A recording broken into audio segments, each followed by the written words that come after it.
根据路透社周三的独家报道，数据显示，自美国总统拜登去年年初开始执政以来，中国在拉丁美洲大部分区域继续扩大对美国的贸易领先优势，凸显华盛顿在该地区处于不利境地。去年，墨西哥以外的拉美地区与中国的贸易总额达到近2470亿美元，远高于美国的1740亿美元。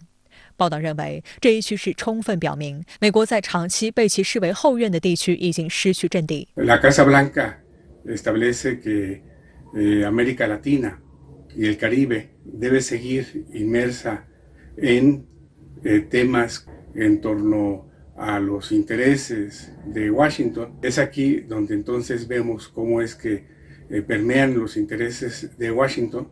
y no estrictamente los nuevos intereses de América Latina。周四，外交部发言人赵立坚在例行记者会上表示，中方在尊重彼此需求和利益基础上，同拉美和加勒比国家开展经贸等领域的务实合作。在新冠疫情背景下，中拉经贸合作逆势增长。去年，双方贸易额首次突破4500亿美元，为地区国家复苏经济、改善民生发挥了重要积极作用，表明中拉合作具有强大韧性和内生动力。拉美和加勒比国家有权自主选择发展道路和合作伙伴。美国为了一己私利，以排挤、遏制其他国家为目的的所谓合作，是对拉美国家的极大不尊重，注定不会得到地区国家认同，更不会给地区人民带来真正的利益，也必将以失败告终。事实上，此番美洲峰会凸显出的一个重要现实，就是美国对拉美后院的影响力持续下降。有评论称，拜登原指望通过举办本届峰会显示美国在美洲地区的领导地位，但现在峰会俨然成为华盛顿的外交噩梦。美国外交政策杂志认为，在该峰会举行了近30年后，今年的会议可能会被解读为美国在该地区影响力的一座墓碑。El espectáculo publicitario dirigido a la politiquería interna de los Estados Unidos no podrá ocultar la falta de interés real de ese gobierno por atender los problemas más graves e inmediatos de los pueblos de América Latina y el Caribe。被美国挡在本次美洲峰会门外的古巴，日前在首都哈瓦那举办美洲玻利瓦尔联盟峰会。古巴领导人将这次会议描述为融合、团结、合作的峰会。法新社评论称，美国和一些拉美国家就美洲峰会产生的摩擦表明，拉美国家不再像过去那样愿意无条件服从华盛顿的指令。拜登政府这次召开美洲峰会，尤其是推出美洲经济繁荣伙伴关系计划，那么其最终的目的是什么？美国能够如愿以偿吗？我认为跟在印太地区推行印太经济框架一样，拜登政府这次召开美洲峰会，尤其是推出美洲经济繁荣伙伴关系计划，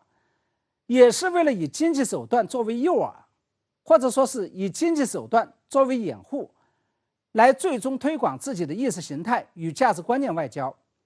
尤其是要通过巩固自家后院的方式，来对冲中国在拉丁美洲地区日益增长的巨大影响力。这也就意味着，中美两强的博弈不仅是集中在印太地区，包括欧洲和美洲都是双方博弈的战场。同时，这也反过来意味着，过去美国虽然利用门罗主义在拉丁美洲地区经营了上百年，但是至今为止，美国仍然没有真正搞定自己的后院，拉丁美洲仍然没有真正成为美国的势力范围。而在我看来，导致这一现象的原因主要有2个，其一是过去200年以来，自封为世界警察的美国，他们的精力以及真正的战略重心，并没有放在自己的后院拉丁美洲，而是先放在了欧洲，在欧洲参与了2次世界大战，后又放在了中东，在中东打了阿富汗、伊拉克、利比亚等几场战争，现在这又放在了印太，把一门心思用在了对付中国身上。即使拜登政府现在召开美洲峰会，推出美洲经济繁荣伙伴关系计划，也不是真的要为拉丁美洲国家着想，而仅仅是为了拉拢这些国家共同对付中国，也就是要为其印太战略来服务。其二是，特朗普执政4年奉行的美国优先战略，在欧洲、亚洲以及美洲范围内，可以说是伤遍了美国盟友的心，以至于现在的拜登政府想要重新安抚人心、召集自己的队伍，都已经召集不起来了。那么现在拜登政府虽然煞有介事的在召集美洲峰会，并且准备推出美洲经济繁荣伙伴关系计划，但对其前途我仍然不太看好。因为第一，美国奉行的是自由市场经济，